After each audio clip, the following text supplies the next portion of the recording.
Hey everyone, I got a great song for you today. It's called Alfie's Theme. It's not the same song as Alfie, but it's from the same movie, and it's by the great Sonny Rollins. I got this request about a month ago, and it was only about a week ago that Sonny Rollins passed away.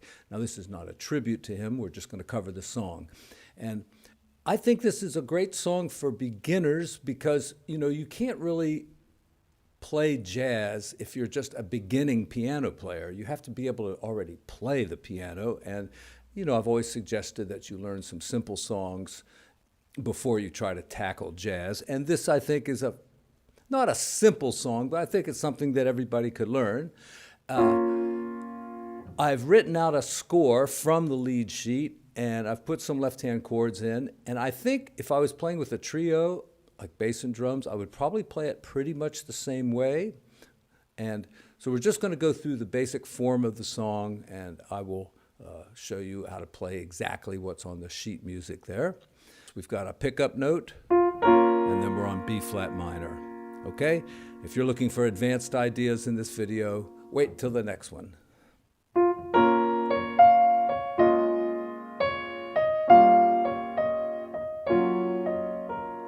So that's the first two measures. And here we have B flat minor. The slash simply means that we've added an A flat to the bottom of the chord. It's a bass note. Then we go to G minor 7 flat 5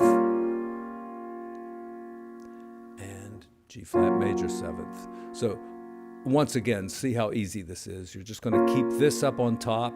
You're going to add the A flat. You're going to add a G. Going to add a G flat, and then you're going to add an F,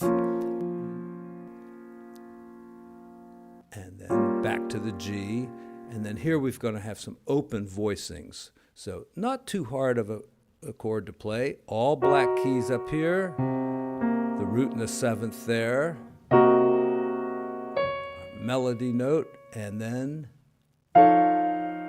F7. Now it says F plus 7, an augmented triad there. So F plus means augmented. So that's an accurate chord symbol. All right. Now, next part, very similar.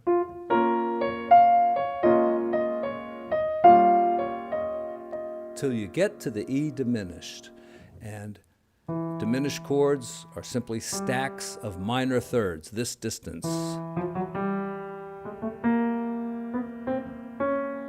right. Now, we've got D flat up here in the melody, and if you're having a hard time playing 4 notes with your left hand, then you really are a beginner, and you need to probably practice some scales with your left hand or some easy classical pieces that do things like that. But anyway, here we are on E diminished. So you could leave that note off since it's in the melody. But let's try to play it. Here it is. And there's a little triplet there too. And then we've got B flat minor 6. And some more open voicings here. Same as before, a little different. But it should be kind of easy because you're all on the black keys there. And you're using the same fingers. 1, 2, and 5, 1, 2, and 5, and then 1, 2, and 5. With the left hand. And with rhythm, 1, and 2, and 3, 4, and then it starts over again.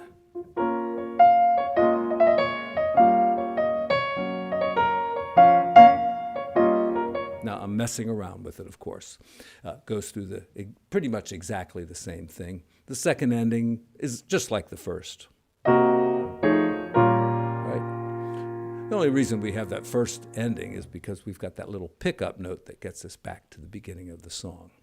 All right, now, let's go down to the bridge. B flat minor 6 is probably more correct. But, I like the variety of playing a minor 7th chord when we're in a minor key, and we're in the key of B flat minor here.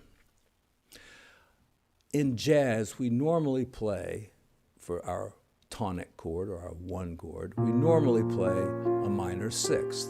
However, minor 7ths are fine, and you'll notice in the key signature, the G is flatted.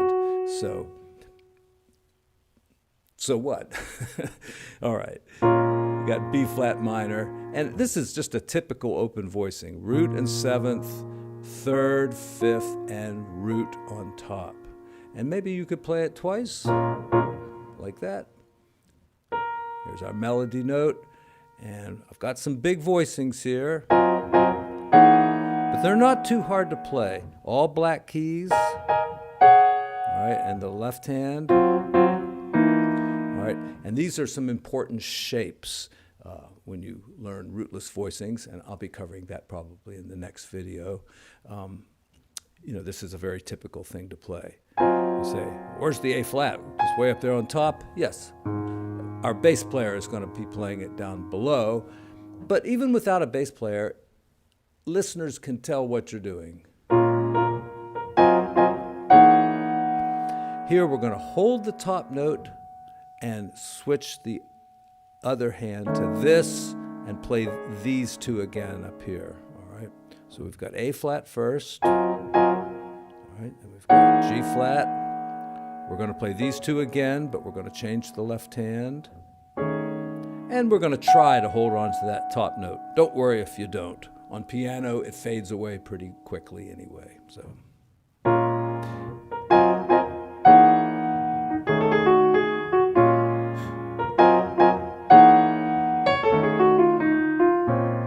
I'm messing around with it a little bit, and when you're learning to improvise, that's what you do. And,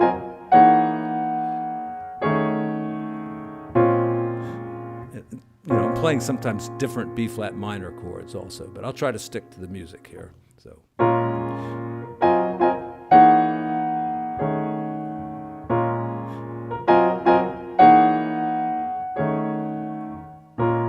I'm putting the pedal down here too, then releasing it here. And it simply does that 4 times and then goes back and repeats the A section once. So we're in A form. Okay, some things I'm going to cover. One reason I picked this song is because we've got just half notes in the left hand, but typically you're going to accent by putting those notes slightly ahead of the beat, something like this. Now,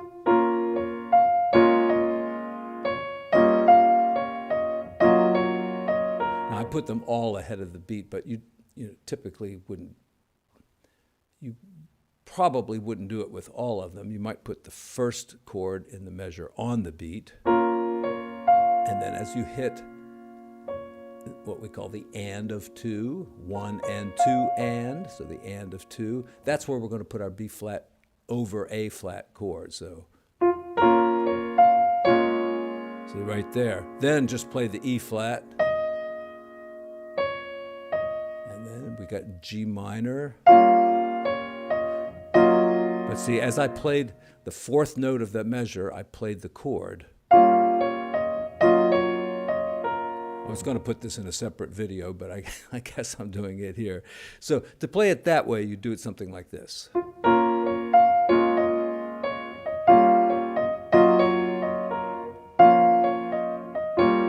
Let me do that measure again.